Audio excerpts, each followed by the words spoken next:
Estamos de vuelta después de este receso que tuvimos para descansar y para avanzar con nuestro asado que estamos teniendo hoy día para celebrar la reunión nuevamente de aquí los integrantes de la plaza. Vamos a despedir a Cristian Rojas que se tuvo que ir. Él, ustedes saben que es un super marido, el club de los buen maridos. Un superman, ¿cierto? Y lo llamaron y partió, ¿cierto?, a cumplir con sus deberes como hombre de familia. Así que lo despedimos. Chao, Cristian. Chao, te recordaremos. Te recordaremos. Ahí quedó una mochila ahí en el puesto de Cristian. Oye, ¿ese candado de qué? Esa mochila está muy... Sí, ¿Es tuya? Tiene un candadito siempre por si tenéis que dejarla en algún lugar. Yo soy un poco desconfiado. Eso, pues, bueno. Mira. Gracias. Oye, ¿qué tema vamos a abordar en esta segunda? ¿En qué quedamos? Ya, bueno, yo te voy a poner un tema. Eduardo, ¿a quién admiras tú? ¿A quién encuentras tú que es un modelo a seguir? ¿Quién te inspiró en tu profesión, en tu vida? ¿A quién? Pero que no sea alguien que sea más o menos conocido, ¿no? Que no sea John Lennon ni esas cosas raras. Que sea alguien de tu ambiente. Y tampoco se vale de tu padre, porque sé que lo puedes decir.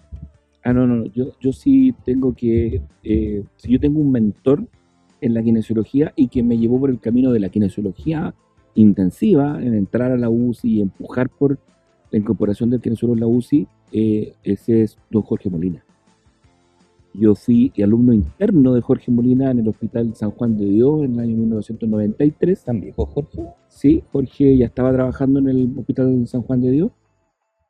Y en el día yo pasaba por Policlínico de San Juan de Dios y en las tardes, en la mañana y en las tardes pasaba con Jorge Molina por la UCI de su hospital. Jorge era el único kinesiólogo, era un kinesiólogo que iba a hacer la interconsulta típica a ver a los pacientes, pero Jorge tenía una mística especial porque él se comprometía con los pacientes. Él no iba a hacer fisioterapia respiratoria exclusivamente, que fue la razón, como yo siempre lo he dicho, por la razón por la que entramos a la UCI, sino que él se comprometía al proceso del winning y otras cosas que no estaban de moda, que no se había siquiera sido demostrada. Imagínate, en 1993, si ustedes revisan los artículos de Wesley y esas cosas, terapeutas respiratorios marcan presencia real en la UCI, son mucho después, y yo ahí le tomé el gusto y el cariño por el trabajo de la kinesiología, o el aporte del kinesiólogo que podía hacer en la UCI. Y yo siempre lo digo, se lo digo a Jorge, ¿cierto?, cuando él hace clase en el diplomado que yo dirijo o cualquier otro lugar, y ahora lo puedo decir públicamente, perfectamente bien. Él me inspiró para yo decir, aquí hay un espacio de incorporación del kinesiólogo donde vamos a marcar presencia y donde vamos a marcar diferencia. Piensen que las UCI se crean en el mundo a propósito de las guerras mundiales, a propósito de los grandes lesionados, a propósito de la ventilación mecánica. Ya había que agarrar a los pacientes y ponerlos en un lugar especial porque habían unos equipos distintos, diferentes, que hacían que los pacientes fueran más complejos, y así se crean las UCI en el mundo. Y la UCI se crea con un médico y con una enfermera, exclusivamente, y se mantuvo así durante 50 años, donde el médico y la enfermera eran los únicos que atendían a estos pacientes críticos que eran especiales, que tenían necesidades especiales, y la incorporación del kinesiólogo en el mundo y en Chile fue un lugar muy pionero. Estamos hablando del año, a principios de la década del 90, y antes incluso con Jaime Burto, ¿cierto?, y otros colegas que partieron en la UCI de hospitales públicos, también a puro pulso, a puro ñeque, y tratando de demostrarle al resto que el cuidado de enfermería o el tratamiento médico no bastaba para que los pacientes se mejoraran, no bastaba para que los pacientes tuvieran efectivamente una recuperación como la que se necesitaba. Y Jorge fue mi inspirador, fue mi mentor, y yo después de eso salí de la universidad, salí del internado y con la idea de que había que meterse a la UCI y había que aportar y había que luchar. Y me tocaste una fibra, bueno, No sabía. y me inyectó una cosa que yo siempre he intentado transmitirle a mis alumnos, que es como el convencimiento de, porque viene muy difícil. O sea, a mí me inyectó esto de que, mira, nadie te va a llamar, nadie te va a pedir, nadie te lo va a agradecer siquiera, tú vas a tener que, más encima, luchar contra la corriente, vas a tener que luchar contra el status quo, vas a tener que luchar contra los otros profesionales que no van a querer que se les meta ahí a alguien y les quite espacio y les reste protagonismo, etcétera, etcétera. Pero tú tienes que estar tan convencido que lo que tú haces es significativo para el usuario, que te la vaya a tener que jugar, te vaya a tener que jugar el pellejo. Y esa fue los primeros años de mi carrera profesional. Yo llegué a los años, tuve el año 93, 94 en la Católica haciendo una pasantía de formación en terapia respiratoria con el grupo del profesor Romero, con el Juan Eduardo Romero. Y de ahí me fui al militar y yo me instalé ahí con la idea de que el kinesiólogo tenía que meterse, tenía que hacer y tenía que hablar. Y peleé con los médicos, peleé con las enfermeras, peleé con los tests. La pasé mal los primeros 10 años por lo menos, porque tú estorbabas, molestabas, te incomodabas, desordenabas. Siempre se fijaban en lo malo que tú hacías, lo malo que era, lo incómodo que era que tú estuvieras ahí. Pero yo estaba tan convencido, me había convencido tanto, en 3 meses me había convencido Jorge Molina que era tan importante nuestra presencia, exactamente, que yo me jugué el pellejo y llegó un momento en que la gente tuvo que reconocer que lo que nosotros hacíamos había cambiado el perfil de la UCI. Esos pacientes que estaban por una pancreatitis 3 meses en la UCI, conectados a ventilación mecánica, traqueotomizados, que después los mandaban, los tiraban en un intermedio y que estaban 6 meses más y al final se morían igual porque se morían de las escaras, se morían de la debilidad muscular, se morían de cualquier cosa, de las infecciones intercurrentes. Y yo decía, no, nosotros lo empezamos a mover, lo empezamos a levantar, lo empezamos a rehabilitar. Recuerdo cuando tú llegaste a la UCI, disculpa que en el mismo, cuando tú te metiste a la UCI, tú elegiste ir allá, tú dijiste yo quiero ir para allá. Bueno, entonces en ese contexto, cuando ustedes fueron a la punta de lanza, la generación tuya, Eduardo, Boomer, bueno, había que entrar con carisma porque a ti te valoraban como tiene buena onda. Hay dos variables que te evaluaban. 2 indicadores: que dejaras al paciente ordenado y que fueras buena onda. Ese era el parámetro que había. No había indicadores clínicos ni resultados para los pacientes, no era. No. Que fuera simpático, carismático, y de alguna manera dependía mucho del carisma de las personas. O sea, había que tener una competencia social importante, había que ser entrenador y había que ser resiliente. Ya, ¿a qué voy? Cuando tú estabas ahí, entraste ahí porque nadie más quería entrar, no se seleccionaba la persona para ir a UCI, o sea, no había una diferenciación en cuanto a formación, porque no había formación. Entonces, tú dijiste, yo quiero ir allá. Iba el castigado, porque era muy desagradable, era muy hostil ir a la UCI, Claro. porque tú mira, te pagaban exactamente lo mismo. Tú trabajabas en un servicio de medicina física, rehabilitación o kinesiología, lo que fuera, y podías atender a un paciente de sala y demorarte 10 minutos, 15 minutos en una atención corta, breve, sin ninguna complejidad, o ir a la UCI y meterte la pata a los caballos, ¿sí? En un paciente ventilado, complejo. Nosotros teníamos pocas herramientas en ese minuto para enfrentar situaciones complejas, anticiparnos a la respuesta del paciente a nuestra intervención. Era la fisioterapia ahí el pilar fundamental, entonces el paciente tú lo girabas, lo movías, le hacías compresión del tórax, percusiones, entonces la respuesta de repente hemodinámica era compleja, entonces nadie quería ir, entonces si uno tenía un pequeño gusto te mandaban feliz, sonaba. Yo llegué para encima con la idea de que esto era bueno, que hacía bien, que había que hacerlo. Entonces, claro, me mandaban. ¿Puedo opinar algo del tema que están, digamos, que están comentando? Yo creo que gran parte de la hostilidad que bien plantea Juan Eduardo se daba, y ustedes me corrigen, es lo que yo creo, o se quiebra con el cuarto turno. Yo creo que la hostilidad, hasta yo puedo entender a la hostilidad que tenían con los kinesiólogos, el personal que estaba 24/7 con los pacientes. Porque el colega, no porque quería, porque no había otra opción, iba a un momento, iba a un espacio de tiempo, y a veces ni siquiera eso, iba, como dice Eduardo, a hacer la interconsulta. Entonces técnicamente no era del servicio. Exacto. Y ahora que es algo súper normalizado, que el kinesiólogo es parte del turno, miren el concepto, el turno. que ese concepto es muy potente y que lo fuimos viendo en el tiempo. Yo no tampoco, yo lo supe siempre. Lo percibo mucho en el último, en estos últimos 5 o 6 años, en donde es tan normal ver un kinesiólogo en cuarto turno, en cuarto modificado, finalmente, estando 12 horas al cuidado del enfermo, al cuidado del paciente, del usuario, versus al principio cuando éramos extras forasteros, entrando a un mundo, a un equipo de salud que estaba muy afiatado desde lo clínico, pero también desde lo humano. Entonces, por tanto, ahí entraban las habilidades blandas que bien decía Juan, en donde si entrabas simpático, joven, ameno, qué sé yo, o rudo, con convicción, como no fue otra opción, y gracias a eso Eduardo abriste las puertas de este tema, pero cuando se hace el quiebre con el cuarto turno, donde el kinesiólogo pertenecía a esa dinámica, a esa familia, a estar 12 horas, y no tener que volver al gimnasio, ir a maternidad, volver al policlínico, hacer la pasada por la segunda quine de la UCI, ¿se acuerdan? Yo creo que se quebró un poco ese esquema de la hostilidad, porque no puede ser hostil con una persona que va a ir 12 horas. Claro. A mí me pasó No, algo.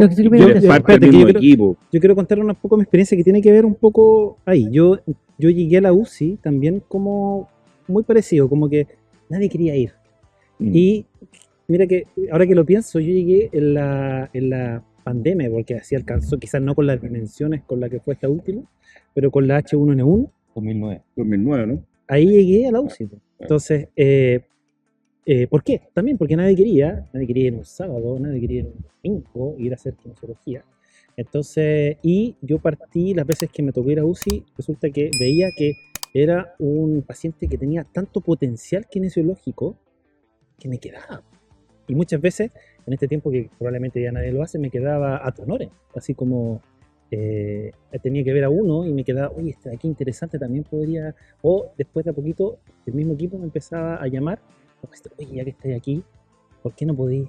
Y yo me formé en el tórax, entonces yo, y volviendo un poco a la pregunta inicial, yo tuve mis dos quizás líneas que fueron como muy distintas, pero me marcaron de manera muy diferente, que fue Diego Vargas. Mira. Que fue alguien que a mí me marcó mucho porque era, yo lo conocí en una etapa ya posterior de su kinesiología, probablemente donde ya ella había pasado por su infarto, ya venía de vuelta. Seguía fumando. Y aún así, siempre con un paper bajo el brazo, siempre ahí, siempre estudiando. Y cuando tú ibas y le mostrabas un paper, yo sin saberlo, sin que él me lo dijera, yo después veía en la mesa el paper que yo le pasé, subrayado, con comillas, independiente que no me lo preguntara después, que no conversaba, pero lo estudiaba. Era un tipo estudioso y después tomaba esos estudios y los llevaba a sus pacientes. Son de rehabilitación, pero a sus pacientes. ¿Sí? Y otra escuela que quizá me enseñó también esa otra parte del kinesiólogo más clínico, más entrador, más con esa parte carismático que fue Osvaldo. Mira. Entonces, en el mismo lugar tenía esos modelos que me nutrieron y de cual yo aprendí mucho. Católica de Maule, Universidad de Chile. Y también de Osvaldo, también la parte clínica de que, claro, él entender que la kinesiología tiene mucho del arte. Y en él yo lo veía que lo que él hacía probablemente tenía habilidades que él fue desarrollando con la experiencia, con el pilar de la experiencia. Habilidades manuales. Era un arte. El kinesiólogo era... Bueno, ahí aprendí a percutir yo. Yo me imagino. Mira. Entonces, tenía esas dos. Entonces, y nadie quería subir. Nadie quería subir a la UCI. Y gracias a los trasplantes, el programa de trasplante, que fue justo un poquito después de esta pandemia H1N1, que empezó a, oye, ¿por qué no llamamos al kinesiólogo Negrito, que era bien empeñoso, que se quedaba viendo a los pacientes, no sé qué? Y empecé a quedar. Y me empecé a meter a este mundo que en ese momento en el hospital era un nicho que no estaba cubierto por un kinesiólogo y una necesidad creciente, el hospital del tórax, no había kinesiólogo los fines de semana. Todos los pacientes crónicos respiratorios, no había kinesiólogo. Operado. ¿Cachai? Entonces, claro, era una necesidad y, claro, yo la supe, comillas, aprovechar, pero también de a poquito me fue llamando la atención este mundo de la kinesiología intensiva, que fue justamente, pero aquí ya estaba la necesidad creada. Entonces yo llegué a cubrir una necesidad ya estaba creada de, oye, mira, la kinesiología hace cosas con estos pacientes. Claro. De alguna manera yo saqué el fruto de lo que otras generaciones ya habían plantado y que otros estamentos, sin necesidad de que en el mismo hospital se demostrara, yo empecé a cosechar de alguna manera lo que estaba pasando a nivel nacional, a nivel internacional. Aprovechaste la generación boomers. Me aproveché, pero claro, pero bueno, Todo, estaba ahí nosotros y había que, somos. que había ¿Y que tú, estar. Felipe, a quién admiras vos? La kinesiología intensiva, justamente pensando en la respuesta, me pasa que tengo varios inspiradores e inspiradoras en relación a la etapa que me tocó vivir. Entonces, por ejemplo, yo podría nombrar, partiendo en internados, a Daniel Arellano, a Wilson Neira. Después mi etapa ya de egresado, a Eduardo, cuando fui a El Salvador, a Marcelo Sepúlveda, y a Flor del Depósito, que finalmente digamos, marca mi etapa de clínica que estoy actualmente. Y esos son los que uno puede pensar que ya, porque tuve contacto directo con ellos, pero por ejemplo yo me topé en el J como interno con Javier Salas cuando estaba haciendo la pasantía con Daniel. Entonces fue una cuestión muy loca que muchos años después caché que en realidad Javier, que ya era un kinesiólogo experimentado, estaba haciendo las primeras las referencias en el sur, siendo una persona ya consolidada, pero estaba aprendiendo. Y me tocó justo ser interno con él y que años después me di cuenta que era Javier Salas, que era el colega que estaba con Daniel y yo era el interno, el colega, y siempre nos acordamos de esa anécdota. Entonces, muchas personas tuvieron contacto directo conmigo, me fueron inspirando, pero también yo veía de lejos como otras también hacían escuela. Particularmente Eduardo, que quizás no fui interno tuyo ni estudiante, pero estoy marcando una línea de trabajo que ya estaba permeando fuera del hospital militar. En ese tiempo, ya lo que tú hacías, que tú relatas recién, estaba superando fronteras, asociándose con otras personas y determinando nuevas líneas, porque todos sabemos que el proyecto de Hospital Salvador, justamente todos participaron los referentes, y ahí unos jóvenes, en ese tiempo en pañales, como los que estábamos ahí, lo que yo llegué un poquito después, tomamos esa línea de trabajo y la seguimos desarrollando. Yo creo que por ahí, pero no se me escape nadie, fueron las personas que nos fueron marcando en el tema de kinesiología intensiva y también tomando la decisión de mi parte, que fue muy clave para mí, cuando salí de la atención primaria, estaba en la sala aérea, en el consultorio súper bien, tranquilo, haciendo mi trabajo por la atención primaria y me pasé a la parte hospitalaria, y particularmente cuidados intensivos, con estas personas que son mis inspiradores en esta área. Un aplauso para los maestros. Maestros, los Sí, boomers. hay que reconocer ahí nuestros mentores. ¿Quién le enseñó a saltar a Pepe Grillo? ¿Está Pepe Grillo? ¿Se durmió ya? Está. ¿Cri-cri? Estaba durmiendo. ¿Usted tuvo un mentor, Pepe Grillo? Sí, Pinocho. Pimpón. Porque Pimpón es un muñeco con cuerpo de algodón. ¿Quién dijo? Se lava la carita con agua y con jabón. Eres mi mentor. Oh, en la montaña había un En la montaña de Longo. Exacto. Había no hongo. Sí, lo Pepe sé. Grillo viene todavía intoxicado. en un viaje. Oye, ha sido muy interesante la conversación de hoy. Quisimos poner una temática en estos titulares y nos fuimos siempre como Saltando, siempre nos pasa, saltando a distintas temáticas. No sé si hay un par de minutos que yo me pueda tomar para no quedarme con las ganas ¿Qué hay que hacer? ¿Qué había de hablar ¿Puedo correr para de acá? política contingente. Vamos para allá. ¿Puedo? Entretenido. A ver, Regálenme- ¿para dónde quiere ir, don Eduardo? Regálenme unos minutos. A ver. Mira, Don Eduardo, lo que pasa es que cuidado, Un minuto, vamos a ver. cuidado, por favor. Hay niños. hay niños, Hay no, niños que si ven el no programa. vamos a insultar a nadie, te lo juro. Excelente. No, lo que pasa es que terminado el año 2024 y iniciado este 2025 y mirando un poco la realidad nacional, política y haciendo una especie como de balance, yo me quise fijar en la cosa política del país y tratar de explicarme a mí mismo por qué ciertos fenómenos suceden y cómo suceden. Y de ahí pueden salir muchas aristas, pero quería hacer una pequeña reflexión. Chile, producto probablemente de lo que pasó en la década del 70 con el gobierno de Salvador Allende, después con el golpe militar, etcétera, etcétera, se quebró en dos grandes grupos. Un grupo de conservadores que representan a la derecha del país y que rescatan todo el legado político a lo mejor del gobierno militar, ¿cierto? La constitución del año 80, la creación de las AFP, de las ISAPRE, de la educación privada, ¿cierto? Etcétera, etcétera, de la privatización en el fondo de la vida pública. Lo que fue público en algún minuto, el seguro social, se transforma en un negocio, la educación en un negocio, ¿cierto? La salud en una posibilidad de negocio, etcétera. Y un grupo que fueron las víctimas en ese minuto de atropello de derechos humanos, etcétera, etcétera, que se concentran en la izquierda de nuestro espectro político, que obviamente no le gusta el modelo, que lo rechaza y que lo encuentra inmoral, fracasado, y que lo quiere permanentemente cambiar. Pero Chile no se divide en dos mitades. No es un 48-51, no es un 50-50, como de repente sale en una elección, la elección del sí y el no, la elección de, no sé, Bachelet Matei en el pasado, Lavín Lago. No es 50-50, no es que haya un punto central que divide a los chilenos en derecha y en izquierda, sino que hay un grupito a la derecha y un grupito a la izquierda. Y en el centro político está la gran mayoría de los chilenos. Campana de Gauss. La gran mayoría, la campana de Gauss, exactamente.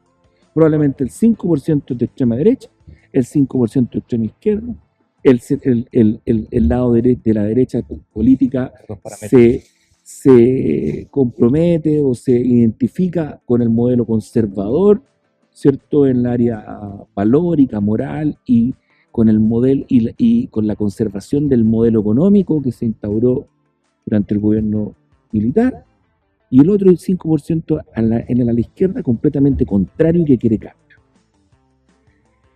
Y de manera cíclica, casi 80 o 90% de la población, cada cierto tiempo, se inclina por una tesis y después se inclina por la otra.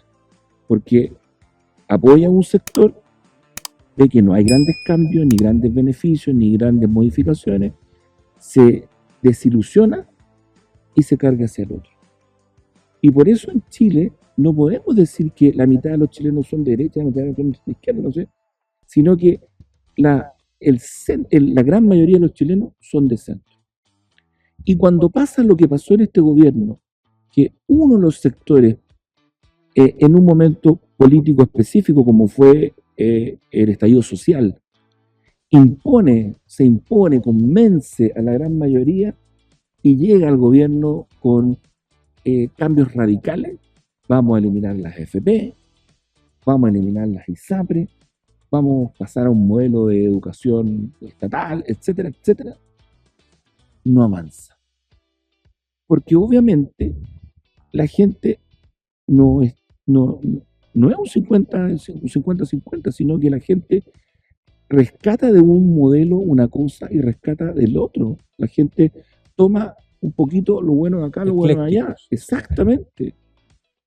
Entonces, yo quiero destacar una cosa de este gobierno, de Gabriel Boric, una persona joven, sin experiencia, que representaba un grupo radical de la política chilena. Acuérdense que ellos nacen con las protestas universitarias, con las protestas estudiantiles, crecen como políticos y se ubican a la izquierda de nuestro país, se asocian con el Partido Comunista, etcétera, etcétera. Y cuando vienen al gobierno a poner todos estos cambios, se encuentran primero con que la ciudadanía le da la espalda, le dice, o la política tradicional le dice, no, aquí nosotros, no, aquí ustedes no, porque hayan ganado la elección, tienen todos los votos de todos nosotros.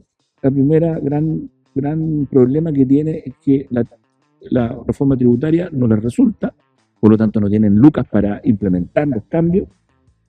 Y el cambio de la Constitución tampoco lo resulta, por lo tanto tampoco tienen respaldo político para hacer los cambios que ellos habían propuesto por los cuales han llegado al gobierno. Eduardo, yo no sé si también eso pasa por un tema de que a lo mejor ese mismo que tú dices que es social y que esta campana de Gauss, salvo yo creo que Bachelet 2 y Piñera 1, Ujú. no hubo esta paridad entre el legislativo y el parlamentario, Ujú. que siempre estuvo que si el Era legislativo nos íbamos 50-50. para un lado y luego los parlamentarios nos tirábamos más hacia el otro. Y así también pasó en el otro gobierno, donde quizá a la derecha nos íbamos en lo legislativo, pero a nivel de parlamentario nos quedábamos un poquito más a la izquierda, por lo tanto siempre fueron frenados Claro. todos los proyectos legislativos que uno tiende a pensar que a lo mejor Boric podría haber impulsado, pero eran frenados porque había una mayoría parlamentaria. Hay una Que era hay una contraria. contraparte política que goza de apoyo ciudadano Exacto, pero que- qué tan que impide cambios radicales. Sí, pero qué tan lógico, no sé, qué tan a conciencia es que esa campana de gas que tú dices que está al 7, dice ya, ok, votamos hacia este lado, pero ahora vamos a frenar. por este No otro sé lado. si, no puede ser ¿Tú crees que consciente. existe una No creo que sea una cosa consciente. Yo creo que el ciudadano chileno tiende a ser una persona muy conservadora y que le tiene miedo a los cambios bruscos, a los cambios extremos, Yo creo que y que no sé se la- chileno, yo creo que el chileno, el yo humano, creo que yo creo. el humano, pero probablemente en Chile hemos dado ejemplos claros de tener una postura política muy conservadora. ¿A dónde quiero ir con esto, con este pequeño No es resumen? pequeño, la media vuelta. Tremenda vuelta. Y que el gobierno de Gabriel Boric podría haberse aparapetado en su principio y dicho no voy a renunciar porque yo represento a la izquierda radical, porque yo represento al movimiento social, porque yo soy el representante del estallido social y tengo que avanzar en esto y haberse puesto firme, qué sé yo, y probablemente no haber obtenido nada.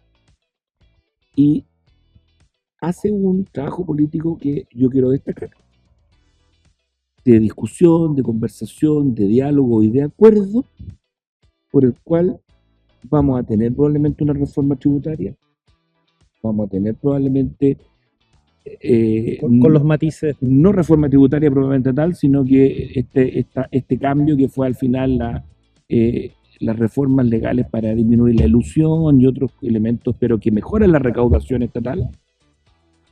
Estamos a punto de tener una reforma previsional. Estamos a punto de tener una reforma previsional. Que no es lo que la izquierda quería, que no es lo que se había propuesto, que no es lo que se había llevado al gobierno, ni lo que representa el octubrismo, pero probablemente vamos a tener una reforma previsional que efectivamente mejora las pensiones ahora de los más vulnerables, mejorará la cotización individual de quienes creen que la cotización individual es importante para el futuro, etcétera, etcétera, y tiene mejores regulaciones en el mercado de la AFP que permiten en el fondo que disminuyan lo que algunas personas percibimos como abuso, cuando por ejemplo yo pierdo y pierdes tú tu plata, pero yo no pierdo mis ingresos, ¿cierto? Aquí se comparte y aparecen algunas cosas. Eso lo cambió Lago. Sí, pero Espérate, aquí hay- sí, Lago estoy fue el que escuchando, hizo. estoy escuchando a un Eduardo, a diferencia de plazas pasadas, un Eduardo esperanzado. Sí, El Eduardo que escuché hace 2 plazas atrás quizá era un Eduardo que estaba muy desilusionado. desilusionado pero de la los población. últimos acontecimientos políticos que están sucediendo en este minuto y que nos están sucediendo frente a nuestras narices y que como están pasando recién y están en las noticias y conversaciones, no le hemos tomado el peso, pero resulta que un gobierno que parecía ser muy radical, muy de izquierda, muy octubrista, No es nada. decidió entrar al diálogo, y está logrando cosas. entrar a la negociación y lograr correr un poquito el límite, que es lo que en el fondo el país quiere. Realpolitik. Don Eduardo, Cambio, pero cambio moderado, cambio no radicales, no extremos y que no ponen en riesgo la estabilidad política, social y económica del país, porque al final cada vez que pasan cambios demasiado radicales, aparecen, ¿cierto?, siempre grupos dañados, grupos de poder que se sienten perjudicados, ¿cierto? Y yo quiero destacar eso. Quiero, eso sí, hacer un pequeño matiz, porque creo que no podemos dejar de comentar. Esta madurez política que ha representado las últimas gestiones reformistas de este gobierno, que son con la participación de la centro-derecha, con la participación de la Unión de la derecha en general, y que tienen probablemente buenos resultados, contrasta significativamente con el pésimo desempeño político en cosas puntuales que han enlodado y han echado a perder absolutamente la imagen del gobierno del presidente Boric, como por ejemplo el caso Monsalve, el caso de la venta de la casa de Allende, etcétera, etcétera, que son disparos en los pies que no deja de pegarse este gobierno. Y yo no logro entender cómo avanzan hacia reformas importantes que pueden beneficiar a todos los chilenos y que van a ser muy bien valoradas en el futuro cuando se evalúe el gobierno y diga, mira, esto pasó en el gobierno de Boric. Ojo, qué interesante. Y contrastan con esta torpeza política para manejar cosas que un delito, que debería ser manejado siempre como un delito. Si usted comete un delito, pues usted lleva a su cargo, váyase a los tribunales, ¿cierto? Aquí nosotros no tenemos nada que hacer, lo transforman en un problema político tremendo, ¿cierto? Un delito, un abuso sexual, una violación, es un delito, no es otra cosa. Que es la bandera de No lucha se de ellos, puede son tratar de otra feministas. manera. Más encima Más era la encima. bandera de lucha del feminismo, del reconocimiento de los derechos de la mujer. Hermana, yo te creo y todo eso. Exactamente, o sea, Yo- no aprovecharon la ocasión de echar a perder un capital político que era propio. Lo mismo con el caso de esta fallida venta de la compra de la casa del expresidente Allende. O sea, tonteras que se las podrían perfectamente bien, con un poquito más de inteligencia, un poquito mejor manejo político, podrían haberse perfectamente bien, podrían haber no estado metidos en eso. Le ponen pelo a la sopa. Eduardo, Porque no sé- eso es la punta del iceberg, porque si tú ves esa desprolijidad y esa torpeza, torpeza política. tú te imaginas el desorden que tienen adentro, en la base, en la parte más profunda de la organización, porque, digámoslo, esta gente no tiene experiencia, son personas que tienen un seco político tremendo, que estaban ideologizados demasiado, y ahora han encontrado un equilibrio, porque la virtud que ha tenido este hombre es que ha sabido escuchar y ceder un poquito, ha tratado de ser demócrata, se quiere parecer a Allende, ¿no es cierto?, a Elwin, son demócratas que ceden, que escuchan, y eso está bien, porque todos tenemos derecho a cambiar, y yo sé que Boric es joven todavía, más joven que yo, y tiene derecho a mejorar. Ni él se imaginó que iba a ser presidente. Seguramente. Ya, pero esas cosas que se ven torpes, imagínate cómo es la cuestión por dentro. Para mí que es una cuestión, un gallinero. Yo me acordé de hecho, plazas pasadas que conversamos algo muy, muy, muy parecido acerca de esta sensación política que tenías, de este desazón político. No sé si viste, Felipe, este último festival del Guaso que salió Violento Parra. Sí, No sé si viste Violento Parra, que hace hace poco, hace mucho tiempo, en verdad, no veía un humor político que reflejara un poquito este desazón, que se burlara de alguna otra forma de lo que fue el estallido, desde el punto de vista también desde el lado ultraderecha. No sé si lo alcanzaste a ver, no lo viste. Se burlaba básicamente, decir que querían los rotos, así como que tuvieron esperanzas con este estallido, vean lo que pasó, esto no va a cambiar, así como mofándose un poquitito de todo esto que quedó en nada. Claro. Que hasta hace poco era mucho el discurso que te escuchaba, así como, oye, tanto revuelo, tanto lucha, tanto cuestión, para nada. ¿Ya? Y siento que igual esto es una migaja con respecto a lo que uno espera, pero no es nada. Es un cambio, es una movida de alguna otra. Pero que no sé si tú crees que impacte en algo o no. ¿Tú crees que con la reforma basta? ¿Tú crees que con los cambios que este gobierno es una luz que damos todos? Yo creo que me tomar palabras de Eduardo, donde están las caras visibles, que son el gobierno, por supuesto, la televisión, en las redes sociales, los voceros, ¿no es cierto? La vocería de los partidos políticos. Pero siento, esto es una percepción como ciudadano, no tengo una demostración empírica ni una prueba tangible, pero existen otras capas en la toma de decisiones fundamentales e influencia en cualquier país, y particularmente en este país, que uno no ve y que van por todos los caminos. Yo creo que tantas reuniones, cafés, reuniones secretas, llamados telefónicos, WhatsApp, de distintas autoridades y grupos de poder, de todo aspecto, económico, político, religioso, quizás también, claro, en donde yo creo que ahí se cuece un poco el tema. Felipe, ¿qué mueve esas decisiones? ¿Qué es lo que sensa? Porque tú dices, ya, ok, esto que nosotros vemos, hay algo mucho más profundo, pero esas decisiones que tú dices, ¿qué es lo que sensa a tomar esas decisiones? Porque es simplemente un acuerdo entre un asado, que se juntan esas personas, ¿o tú crees que el hecho de que las masas se movilicen, de que hay una protesta abajo con un cartel, hace cambio realmente en estas decisiones? ¿O tú crees por lo visto, yo nunca he vivido lo que pasó en octubre? Quizás, no sé, con mis papás que son de la década de los 60, 70, sí vivieron algo parecido en el año 73 o un poco antes, quizás, y quizás los abuelos vivieron algo, no sé si similar, pero como la movilización social, que es válida, que es interesante, que a uno personalmente le gustaría marchar por lo que uno cree justo o que hay que corregir, ¿no? Pero dado mi experiencia, lo que viví en la post-octubre, también tengo la sensación de que no se logró lo que se quería, y que al contrario, y aparte no lograr lo que se quería, que era muy válido, muy noble, yo también quería eso, quería mejores sociales, que no sé, pues que eran buenas pensiones, eso por supuesto, porque nos toca a uno también le toca, pero que vio uno el inevitable aprovechamiento político por parte de los grupos organizados, que ahora no son dos, no son tres, no son dos bloques, como decías tú, Barto. Se fragmentó a tal punto que post movilización social, que ahora vemos que antes, yo me acuerdo en mi época de estudiante, había derecha-izquierda y un partido del centro-centro de Rasuris. Claro. Derecha-izquierda, centro-centro, unión de centro-centro, nunca olvido eso. Claro.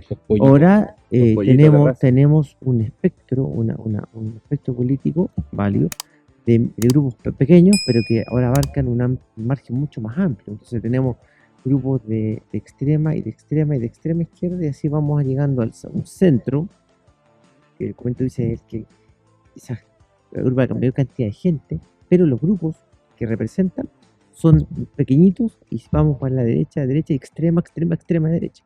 Eso no se veía, por lo menos yo soy de los 90 en adelante, que tengo conciencia.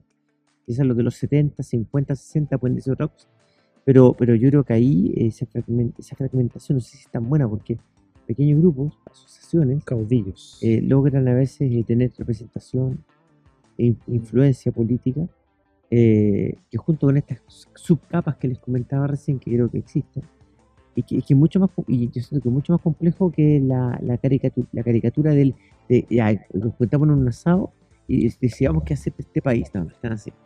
Estas mismas reuniones, uno está conversando con el otro del otro lado y estamos viendo cómo se influyen entre ellos.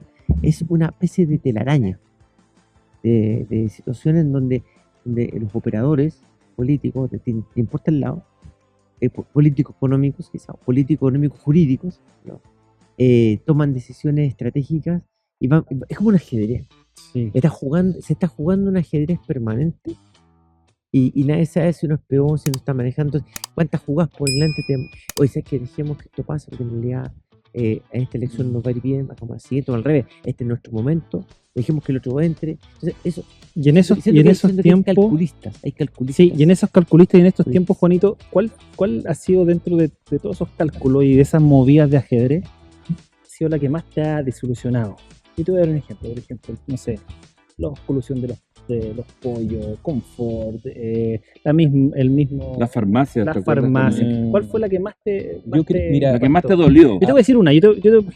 La mía es la del estacionamiento. A ver. ¿Te De los acordás- malls, te de los acordás- malls. ¿Te acordás que Claro, tuvo una cuestión del estacionamiento de que, uy, nos están cobrando 30 Estacionamiento. minutos desde los 30 minutos y yo estuve 10? Nada que ver que me cobren una hora. Ah, ok, le vamos a cobrar por minuto entonces. Tiene toda la razón. Le vamos a cobrar por minuto. Y ahora estamos pagando 40 pesos el minuto. El minuto. Esa me dolió. Te dolió. Anda en bicicleta entonces. Ya, entonces, mira, yo creo que ese tema de los juegos y las colisiones, mira, todos los sistemas tienen imperfecciones. Las democracias son imperfectas. Las democracias en los países más subdesarrollados y las que tienen más problemas están más fragmentadas. Digamos, Bolivia, digamos, Perú, ¿cuántos partidos hay? ¿Cuántos postulantes a la presidencia? Y vemos unas democracias que en teoría se ven más estables. Los norteamericanos pasa lo mismo. Demócratas, republicanos, son todos de derecha, pero unos menos de derecha que otros, Claro. y se van alternando el poder. Claro. Y eso es sano en una democracia, la alternancia en el poder, no como las dictaduras como las que Me extraña que esté defendiendo el modelo. todos conocemos. Ya, todos conocemos. Ahora, respecto a la evolución de los pollos, yo decía, oye, sí, es mañoso ponerse de acuerdo, ellos quieren obviamente velar por sus intereses, pero por lo menos podéis comprar pollo. Ya, te digo, es malo. Pero tú anda a países donde no hay libertad en absoluto, esos son los vicios. Todo extremo tiene, El discurso de Chilezuela. se va volviendo, sí, habla con los venezolanos, o habla con países donde no haya libertad económica. En Argentina, no vaya a Venezuela, anda a Argentina antes de Milei. Fui a Argentina antes de no tienes una posibilidad de elegir, y puede que sea ya, está bien. Yo no me importa tener el último auto, tener tecnología, está bien, tú puedes decir eso porque, yo quiero que todos seamos iguales y todo, es válido, pero a nosotros ya nos gusta porque las expectativas, la angustia viene de las expectativas. El chileno se acostumbró a mirar para arriba, a tener de todo, a tener el teléfono, el iPhone, entonces todos quieren lo mismo. Y es un tema de expectativa. Y yo tengo la posibilidad, aunque se pongan de acuerdo los de los pollos, de elegir y comer pollo. Y eso hay países donde, aunque quieran comer pollo, no pueden comer pollo. Entonces, son vicios que hay que controlarlo. Y para eso está el Estado, para controlar, no para manejar, no para centralizar la economía, sino Bueno, que ¿cómo para se ver esos controla? detalles, Fiscalizar. para fiscalizar esos detalles. Viva la libertad, carajo. Oye, yo creo que estamos Oye, bajando el rating ya. yo para cerrar el tema, Llevamos sí, lo puedo- 35 minutos. quiero cerrar cortito. Bien, Ok. yo quiero solo destacar una cosa. Todo lo que ha pasado en el último tiempo en política contingente en nuestro país, el caso Hermosilla, el caso de las fundaciones, la reforma, las fallidas reformas constitucionales, etcétera, lo que se está discutiendo en el Congreso en este minuto, creo que muestran un Chile con la ventana abierta, donde ha entrado aire, porque probablemente personas como Hermosilla, que tenían grandes influencias políticas y en el Poder Judicial, han existido a lo mejor siempre, y en tiempos pasados Operadores a lo mejor han operado impunemente. Hoy día sabemos que existe alguien como Hermosilla, sabemos qué contactos políticos hizo, qué negociaciones políticas hizo, conocemos los jueces a los cuales influyó, conocemos los casos en los cuales quiso influenciar, etcétera, etcétera. Por otro lado, para no cargarle la mata a un sector político, el tema de las fundaciones, se abre el tema y se descubre que una parlamentaria del Frente Amplio tiene intereses más que comprometidos con una fundación y con Sí. aportes fiscales a esa conflicto de fundación, interés. conflictos de interés, manipulación, Cohecho. uso de influencias, etcétera, Tráfico de inapropiadas, influencia. tráfico de influencia y otras fundaciones en todo Chile. Yo creo que es bueno que se sepa, que entre este aire, que entre el solcito por la ventana, que entre aire, que renueve un poco el ambiente y que las cosas se sepan, sobre todo si esos escándalos se judicializan, se canalizan por el canal que tienen que haber, se hacen investigaciones, se hace parte del Ministerio Público, también se mete en el Ministerio Público y resulta que hay fiscales que no cumplen su rol, que salgan del espacio. Que nos gobierne la IA mejor. La IA. Que no gobierne una IA o lo que sea, pero por lo menos que se abra el espacio para que las cosas se vean, porque no hay nada peor que creer que vivimos en un país que no es corrupto cuando están pasando cosas por debajo que ni siquiera tenemos idea, ni siquiera nos imaginamos. Yo estoy de acuerdo contigo y me pone levemente contento ver que nuevamente ves la luz tras esto. Pero yo sigo viendo, se metieron con algo que es, pero sagrado. Con el pisco sour, no, compadre. Con el pisco sour, no. Y que ya si estamos con el pisco sour ya dudando, ya no. Ya es que este país ya está en otro nivel. Así que primero arreglemos todo y el pisco sour...